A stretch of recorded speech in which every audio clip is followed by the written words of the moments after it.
Je me promène dans un supermarché. Je suis ado, je fais les courses avec ma mère, comme tous les samedis. Je vais au rayon hygiène pour prendre des rasoirs. Et comme d'habitude, ceux vendus pour les femmes sont roses et ceux vendus pour les hommes sont bleus. J'observe alors une différence de prix entre ces deux produits, qui sont exactement les mêmes, mais qui sont seulement d'une couleur différente et destinés à un public différent, les femmes et les hommes. Je me sens alors énervée et je prends les bleus. Vous avez sans doute reconnu ici ce qu'on appelle la taxe rose, qui est donc une taxe apposée aux produits dits pour femmes. Exemple de taxe rose, on en a plein, on en reçoit quasiment tous les jours sur les réseaux sociaux. Il n'y a pas d'âge pour la taxe rose, même les peluches peuvent être genrées et on applique une taxe rose dessus. Et qui sont souvent les mêmes produits que ceux dits pour hommes, mais sur lesquels on appose une taxe. Aujourd'hui, les consommateurs et les consommatrices sont plutôt au courant de cette taxe rose et de cette inégalité du coup discriminante envers les femmes, alors qu'il s'agit seulement d'objets du quotidien et qu'on n'a pas besoin de les avoir en bleu ou en rose. Le seul but, c'est qu'ils marchent et qu'ils servent. Mais si tu connais déjà la taxe rose, peut-être n'es-tu pas au courant qu'autour de toi, dans ces mêmes supermarchés, se cachent des produits dont la publicité est faite sur des clichés racistes, dont les packaging véhiculent des idées nostalgiques des ères coloniales. Aujourd'hui, on va décrypter ensemble cette publicité, qu'au travers de plusieurs produits, puis on va analyser une proposition de réponse artistique afin de critiquer la banalisation dans notre espace quotidien de ces messages racistes. On va donc commencer par une partie histoire, parler de la colonisation des colonies françaises, des effets et des traces que laisse la colonisation sur les peuples qui ont été opprimés, pour aller vers plus d'intersectionnalité. Et on finira du coup par une approche artistique. Je vous présenterai une œuvre qui fait une critique justement de toute cette publicité, qui utilise des biais racistes pour se vendre et que nous, on s'en rend pas du tout compte, nous en tant que blancs. C'est parti! Chapitre 1. Histoire et colonies françaises. Au XVIIe siècle, des colons français s'implantent aux Antilles, en Martinique, en Guadeloupe et à Saint-Domingo. Leur prise de pouvoir se fait par l'esclavage de ces populations. Ainsi, ils s'accaparent les cultures de canne à sucre et de tabac et imposent leur religion chrétienne. En 1895, les colonies françaises investissent le Sénégal, l'île de la Réunion, mais durant le traité de Paris en 1763, à la fin de la guerre franco-anglaise, elles renoncent au Sénégal. Je me concentre ici sur quelques exemples de l'histoire coloniale française. Je peux faire des erreurs, donc n'hésitez pas à me les signaler en commentaire si jamais. Moi-même n'étant pas étudiant en histoire ou professionnel de ce milieu-là. En 1860, la France conquiert Alger, puis le Gabon, la Côte d'Ivoire et la Guinée. En 40 ans, la France est la deuxième puissance coloniale au monde derrière la Grande-Bretagne. Donc les colonies sont justifiées par une volonté d'éduquer les peuples de ces pays. Les colonisateurs utilisent la méthode de l'assimilation. Et l'assimilation signifie que les peuples opprimés doivent adopter la culture et les valeurs du pays colonisateur. Les populations indigènes sont soumises à l'autorité française, mais elles ont un statut inférieur aux citoyens et aux citoyennes françaises. Elles ne peuvent pas voter, n'ont pas de liberté d'expression, elles sont assujetties à des impôts spécifiques, elles n'ont plus de droit de propriété, elles perdent d'ailleurs leurs terres que les colons récupèrent. La domination est totale. Les populations assujetties n'ont bien sûr plus le droit d'exercer leur liberté de culte et leur culture doit être cachée. Ils ne peuvent plus l'exposer. En fait, leur identité est vouée à disparaître et est interdite. Les regroupements donc de personnes sont interdits, leur culture, leurs rituels, leurs croyances sont interdites et ils n'ont plus non plus le droit de parler leur langue. Et c'est ce qu'on appelle le système de l'indigénat. Voilà pourquoi j'utilise le mot indigène. Pourtant, les colons n'ont pas la volonté d'intégrer ces personnes à leurs citoyens. Donc on ne leur apprend pas la langue du pays, cette possibilité leur est enlevée. Pourtant, les colons, entre eux, ne parlent qu'en français, ce qui crée des situations d'humiliation et les peuples indigènes sont immédiatement exclus. La France prend également des terres en Inde et en Asie, ce que l'on appelle l'Indochine française. Une guerre pour l'indépendance de ces pays, aussi appelée guerre de résistance anti-française, se déroule de 1946 à 1954. La France s'oppose alors au Viet Minh, une organisation indépendantiste communiste. À la suite des accords de Genève, la guerre en Indochine s'arrête. L'indépendance de la Syrie et du Liban devient effective en 1943.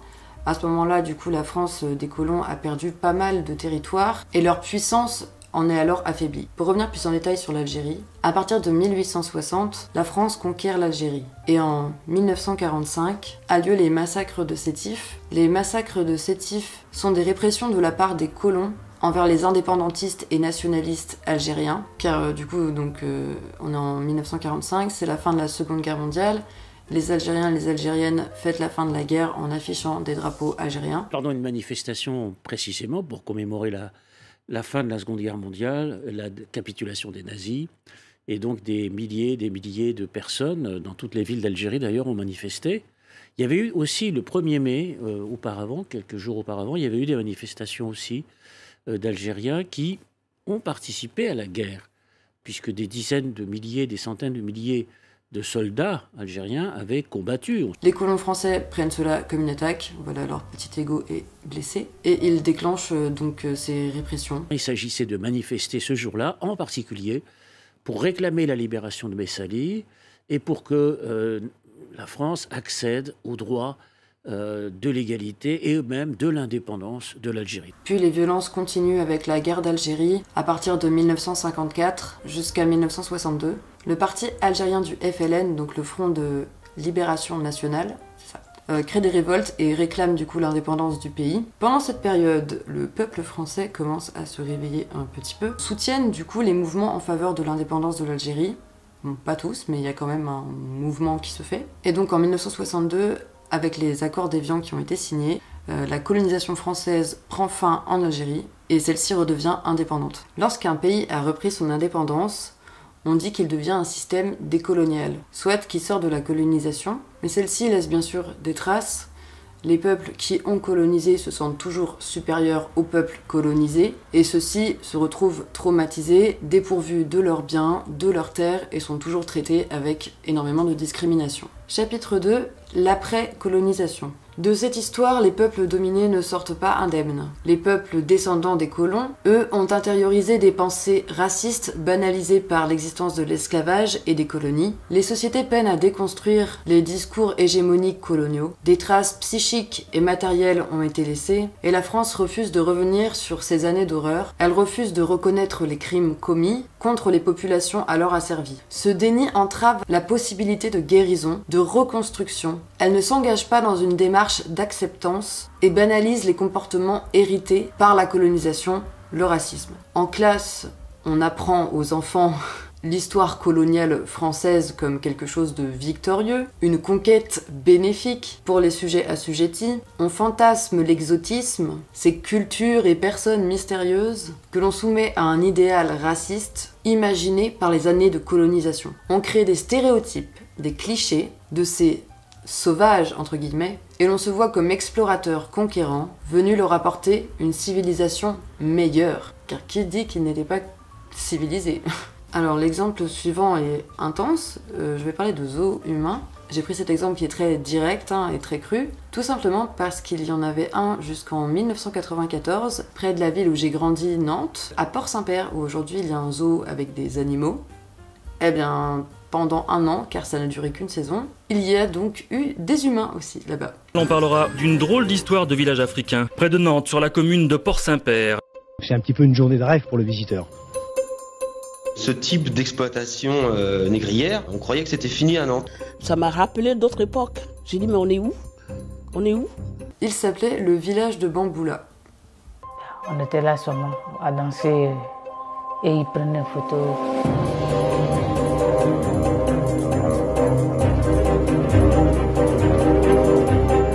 Il exposait des Ivoiriens qui étaient maltraités et se donnait en spectacle afin de divertir les visiteurs. Le village de présentait ainsi des hommes, des femmes et des enfants mineurs sans leurs parents qu'on avait directement fait venir de Côte d'Ivoire. Leurs conditions de travail ne respectaient pas la loi française. Grâce notamment à la mobilisation du collectif Non à la réserve humaine, la justice condamnera le parc en 1997 pour atteinte à la dignité humaine. Il y a eu aussi un zoo humain à Boulogne, près de Paris, mais qui a cette fois-ci fermé beaucoup plus tôt, en 1937, donc celui de Port-Saint-Père, 94, c'est très récent. Et celui de Boulogne a donc ouvert en 1877, et les humains vivaient dans des décors authentiques. Et c'était donc des Kanaks, un peuple de Nouvelle-Calédonie, qui était présenté comme un peuple cannibale afin de faire sensation. Je n'ai pas trouvé pendant mes recherches si eux pratiquaient cela ou non, mais ça ne m'étonnerait pas que non, et que ça ait été mis là comme information pour faire sensation et montrer l'incivilisation des Kanaks. Et si les zoos humains n'existent plus aujourd'hui en 2024, nous avons bien entendu toujours dans nos musées toutes sortes d'objets volés dans les colonies. Les peuples colonisés qui vivent sur le territoire qui les a colonisés, je ne sais pas si vous me suivez, par exemple quelqu'un né en Algérie et qui vit ensuite en France, ou qui est né en France mais dont les parents viennent d'Algérie, sont devenus immigrés dans ce pays, la France, et parfois sans papier. Leurs quartiers et leurs lieux de culte sont installés en périphérie des villes, créant ainsi les banlieues. Une façon géographique d'amplifier les discriminations. Chapitre 3. Publicité raciste banalisée. Dans nos supermarchés, en toute décontraction, on peut trouver des produits comme le rhum Negrita, alcool gourmand des îles, avec l'effigie d'une femme noire esclave sur la bouteille. Ou encore le Banania, un cacao que beaucoup de jeunes de ma génération ont mangé au petit-déj, je pense, ou en tout cas j'en avais, qui représente donc un visage d'enfant noir très stéréotypé, avec parfois un chapeau de tirailleur sénégalais. Je vous mets un petit extrait des pubs au fil des années. Bon, le design change un peu. Bon souvenir, Banania, la recette traditionnelle à cuire. Quelques cuillerées dans du lait chaud, vous laissez mijoter 5 minutes en remuant de temps en temps. Et voilà, un bon Banania bien velouté et savoureux comme autrefois. C'est ça, un petit déj équilibré. Banania, c'est tout bon. Plusieurs marques, au cours du temps, ont fini par changer leur direction artistique douteuse. Vous aussi, vous kiffez les Haribo? Ou alors, vous salivez devant la boisson chocolatée Banania? Peut-être même que votre gourmandise se porte sur ces délicieuses pâtisseries enrobées de chocolat. Mais avez-vous déjà senti l'odeur un peu rance de colonialisme qui flotte autour de ces produits? Suite à des commentaires révoltés de consommateurs-consommatrices, la marque a en effet commercialisé jusque dans les années 2010 des assortiments de bonbons noirs appelés tête de en France ou Zulu en Allemagne et rebaptisés Melting Pot ou Skipper Mix avant d'être retirés du marché. Banania a plusieurs fois changé son packaging raciste sans pour autant s'éloigner des clichés. Quant à ces pâtisseries aujourd'hui appelées têtes de choco, croyez-le ou non, elles étaient aussi appelées il y a peu têtes de... On a aussi la marque de riz Uncle Ben, pareil que j'ai mangé toute ma vie, qui depuis 2020 s'appelle juste Ben's Original. Donc on a cette image de Uncle, donc l'oncle Ben. Je vous lis un extrait du journal Le Point. Uncle Ben, figure familière de l'agroalimentaire, devrait bientôt disparaître des supermarchés. Son visage noir au sourire éclatant est aujourd'hui accusé de véhiculer des stéréotypes raciaux. On conditionne les gens à vivre dans les clichés et à normaliser tout ça. Parce que le fait de voir cela régulièrement, que ce soit dans les rayons de supermarché, continuer de voir un jeune homme noir sur une boîte de chocolat, par exemple, en fait c'est banalisé pour les gens. Aunt Jemima, une femme noire emblématique qui orne les bouteilles de sirop d'érable et les préparations pour pancakes, dans les rayons américains depuis 130 ans, sera bientôt complètement effacée et la marque renommée, tandis que l'Uncle Ben, lui, sera simplement amené à évoluer, sans préciser à quoi il ressemblera dans l'avenir. En parlant d'Aunt Jemima, c'est donc aussi un personnage de logo publicitaire que l'on ne retrouve pas trop en France, c'est surtout aux États-Unis, mais c'est le même principe, donc Uncle Ben l'oncle et Aunt la tante. Donc on a cette image de la tante, la nourricière maternelle qui va nous faire à manger. C'est presque l'esclave dans la cuisine en fait. Et tous ces préjugés racistes, ces stéréotypes que l'on retrouve partout dans notre quotidien, maintiennent cette idéologie raciste et coloniale.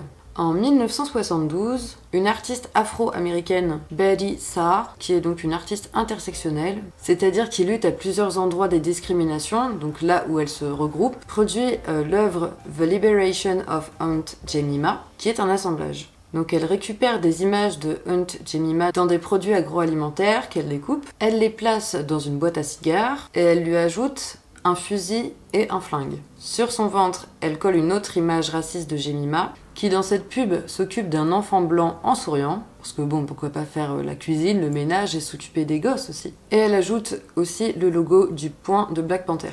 Le Black Panther Party, c'est un mouvement révolutionnaire marxiste pro-libération des Afro-Américains américaines, qui a été formé en Californie en 1966. The Black Panther Party for Self-Defense calls upon the American people in general and the black people in particular to take careful note of the racist California legislature, which is now considering legislation aimed at keeping the black people disarmed and powerless. At the very same time, racist police agencies throughout the country are intensifying the terror, brutality, murder and repression of black people. Et donc à ce moment-là, les Black Panther Party font des événements où ils offrent des petits déjeuners à des enfants noirs sur la route de l'école alors qu'ils n'ont pas l'occasion chez eux de manger parce qu'ils n'en ont pas les moyens. It's a free breakfast children program and they're preparing the food there early in the morning. It's about 2 hours work in the morning.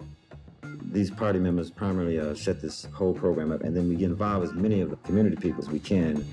Ce sont des actions qui augmentent leur popularité et les fédèrent. It served about 20,000 meals a week to young people in 19 different communities. Ils utilisent des dress codes particuliers, donc classe, afin d'avoir une place manifeste dans l'espace public, d'être reconnus. C'est une force d'action politique par l'habit. Et le fait d'être bien habillé tend à calmer les rapports de force, notamment avec la police, puisque, bon, on le rappelle, ce sont des personnes noires avec la police. Dans les années 70, même encore aujourd'hui, mais enfin dans les années 70, en 1972, Beth Issa va exposer donc son assemblage The Liberation of Aunt Jemima lors d'une expo d'artistes afro-américaines. Et on comprend au travers donc sa critique de la publicité raciste, de la nostalgie de l'esclavage qui semble en ressortir.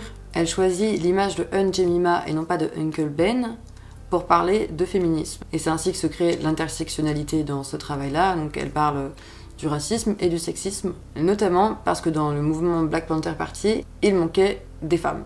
Ça manquait de féminisme. À ses débuts en octobre 1966, le Black Panther Party for Self-Defense est exclusivement masculin.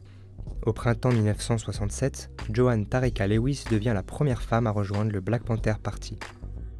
Yeah, I walked into the office and told them I wanted to join the Black Panther Party, and they kind of laughed. I didn't know that there were any other women, in the party at that time.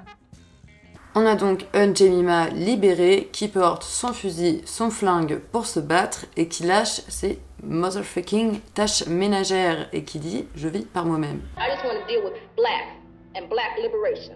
My scene is picking up my damn gun, and I'm a mother. Have my baby in one hand, my gun in the other, and then I'm here, motherfucker, to get what's mine. Et petite œuvre bonus, Consommons racial de l'artiste martiniquais Jean-François Boclet, qui date de 2005 et qui est une installation de produits agroalimentaires. Il les expose, et expose du coup les emballages racistes qu'il y a dessus. Je vous laisse avec ces images.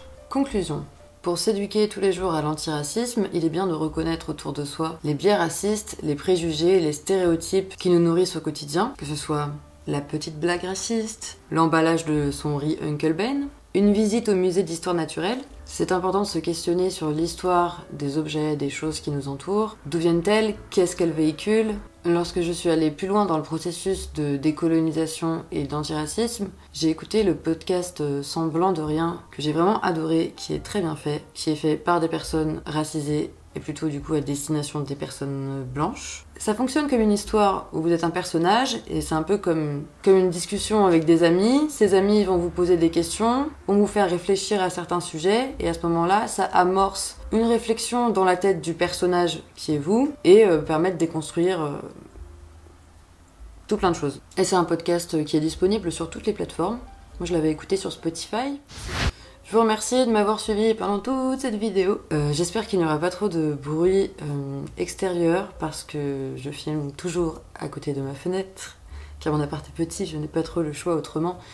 Et en bas de ma fenêtre, il y a la route avec beaucoup de voitures. J'espère que niveau sonore, ce sera quand même agréable à écouter. N'hésitez pas à me laisser un commentaire si vous avez des questions, des remarques, si j'ai fait quelques erreurs ou si vous avez des choses à compléter. Donc comme j'ai dit, je suis un peu rentrée dans les grandes lignes de l'histoire avec un grand H. En fait, c'est complexe de parler de sujets importants comme ça dans les grandes lignes parce qu'on peut pas résumer des sujets complexes qui parlent d'horreur comme l'esclavage, la colonisation. Donc j'espère avoir fait au mieux, sans offenser l'histoire de qui que ce soit. Je te laisse mettre un petit like à la vidéo si tu veux m'encourager et que la vidéo t'a plu. Tu peux également t'abonner pour voir mes autres vidéos et celles qui vont venir plus tard. Tu peux aussi me suivre sur ma page Instagram perso et ma page Instagram où je poste mes trucs d'art parce que je suis aux Beaux-Arts, je bricole plein de choses. Je te remercie vraiment pour ton visionnage et merci à ma prof d'histoire de l'art qui nous fait travailler sur des sujets aussi passionnants. Je vous dis à la prochaine!